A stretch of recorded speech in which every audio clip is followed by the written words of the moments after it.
The art class. The setting was nice. A late Tudor manor house built in the early 17th century. The room had windows on 3 sides. I signed up for a term to learn watercolour painting. A disparate group of would-be artists jostled for the best seats with the window light behind them. Madeline would set up a display of jugs or vases in the middle of a long table, and at one time a pair of old boots. We got out our watercolour paper and taped it down to wooden boards, and we would lay a wash of colour all over it. For 2 hours we would try and capture the image before us. It was painful. I penciled in a sketch and tried to fill the image with paint. Watercolour was not my friend. Watercolour mushrooms and paint accidents ruined the paper. I would feel so agitated, and painting wasn't the relaxing experience I'd expected. Madeline took it all in her stride. She said if the paper was good quality, we could run it under the tap and just wash away the paint, dry the paper with a hairdryer and start again. I did, and I've done so many times afterwards. I did a few terms with the art group, but I achieved more in the sanctuary of my own home.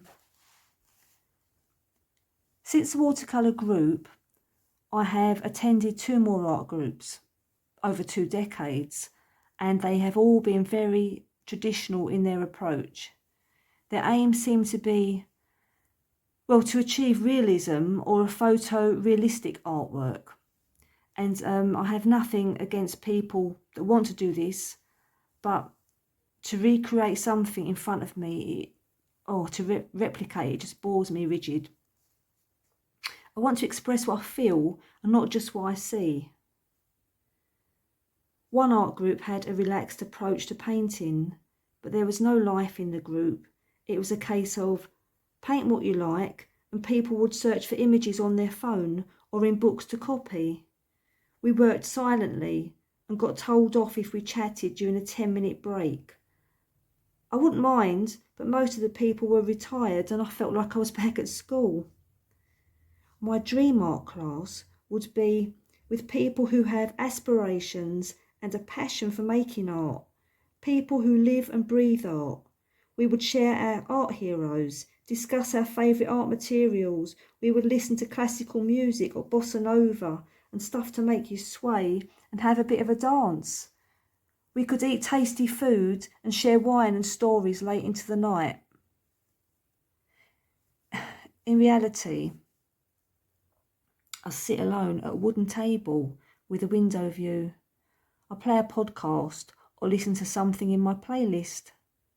My heart paints. I sometimes paint, and things are sad and I end up painting over them. I could just paint a pretty picture, copy something from a book even. That's not me. I want the challenge to transform myself into part of what I'm creating, the toil, emotion, and the full expression of who I am. Have you ever been to an art class, or do you prefer to paint alone?